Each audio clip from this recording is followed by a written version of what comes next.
Update આપની પાસેથી લેતા રહીશું। સમાચારોમાં આગળ વાત કરીશું ગુજરાતનું આખું મંત્રીમંડળ અયોધ્યા જશે। મુખ્યમંત્રી અને તમામ મંત્રીઓ રામલલ્લાના કરશે દર્શન। બજેટ સત્ર દરમિયાન એક દિવસ અયોધ્યાની લેશે મુલાકાત।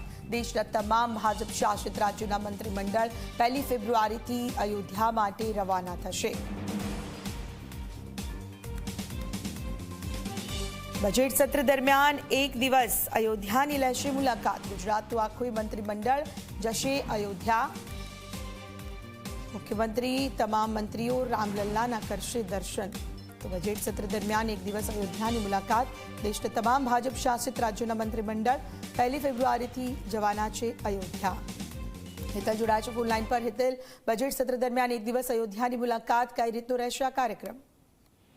જી ખેતી, ચોક્કસ એવું કહી શકાય કે 1 ફેબ્રુઆરીથી ગુજરાતમાં બજેટ સત્રનો પ્રારંભ થઈ રહ્યો છે। ત્યારે સ્વાભાવિક છે કે વિધાનસભામાં બજેટ રજૂ કર્યા પછી જે શનિ રવિ આવતા હોય એટલે એક શક્યતા પ્રબળ 24 તારીખની માનવામાં આવે છે। પણ ક્યાંક ને ક્યાંક જોવા જઈએ તો શનિ રવિ દરમિયાન હજુ આખરી કાર્યક્રમને ઓપ આપવામાં આવી રહ્યું છે। મુખ્યમંત્રી ભૂપેન્દ્ર પટેલથી માંડીને તમામ મંત્રીમંડળના સદસ્યો અયોધ્યામાં રામલલ્લાના દર્શને જવાના છે। આ પ્રકારનો એક કાર્યક્રમનું આયોજન કરવામાં આવી રહ્યું છે। આમ જોવા જઈએ તો 1 ફેબ્રુઆરીથી ભાજપ શાસિત જે રાજ્યો છે તેના મંત્રીમંડળના સભ્યો તમામ લોકો વારાફરતી અયોધ્યામાં રામલલ્લાના દર્શન માટે જવાના છે। એ પ્રકારનો કાર્યક્રમ નિયત કરી દેવામાં આવ્યો છે ને એ જ પ્રકારે ગુજરાત સરકાર પણ તમામ મંત્રીમંડળના સભ્યો અયોધ્યા જઈને રામ દર્શન કરશે। સ્વાભાવિક છે કે અત્યારે ટેન્ટેટિવ બીજા કે ત્રીજા સપ્તાહમાં જાય એવી શક્યતા પ્રબળ માનવામાં આવી રહી છે। જી, આભાર આપનો તમામ માહિતી બદલ।